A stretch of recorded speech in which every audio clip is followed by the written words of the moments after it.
పార్థు, భానుమతి వాళ్ళిద్దరితో కూడా కలిసి సత్యనారాయణ స్వామి వ్రతాన్ని అయితే జరిపిస్తూ ఉంటారు. ఇక బలరాం వాళ్ళ ఇంట్లో సత్యనారాయణ స్వామి వ్రతం జరుగుతూ ఉంటుంది. ఇక బంధువులందరూ కూడా వచ్చి ఆ వ్రతంలో పాల్గొంటారు. అలా వ్రతం జరుగుతూ ఉంటే పూజారి గారు మంత్రాలు చదువుతూ ఉంటారు.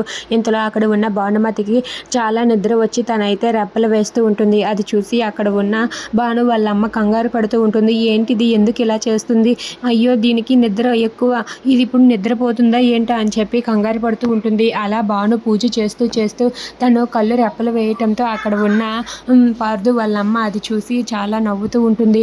రాత్రైనంతటికి బామ్మ నిద్రపోనివ్వలేదని చెప్పింది కదా, బామ్మ టోకుర్లతో ఈ అమ్మాయికి నిద్ర పట్టనట్టుగా ఉంది, అందుకే ఇప్పుడు నిద్రపోతుంది పిచ్చి పిల్ల అని చెప్పి నవ్వుతూ ఉంటుంది. అలా భాను రెప్పలు వేస్తూ వేస్తూ పూజారి గారు మంత్రాలు చదువుతూ ఉండగానే పార్థు అయితే అక్కడ పూజ చేస్తూ ఉంటాడు. ఇక భాను అయితే పార్థు భుజం మీద ఒక్కసారిగా పడిపోతుంది. అది చూసి అక్కడ ఉన్న వాళ్ళందరూ కూడా ఒక్కసారిగా షాక్ అయిపోతారు. ఇక భాను అయితే పార్థు భుజం మీద పడుకొని ఉంటుంది. అది చూసి పార్థు అయితే సిగ్గుపడుతూ నవ్వుతూ భానుని చూసి మురిసిపోతూ ఉంటాడు. అది చూసి అక్కడ ఉన్న పార్థు వాళ్ళ నాన్నమ్మ అయితే, రే ఏంట్రా ఆ అమ్మాయి చేస్తున్న పని ఏంటి, ఇది పూజ అనుకుంటుందా ఇంకేమైనా అనుకుంటుందా అని చెప్పి అంటూ ఉంటుంది.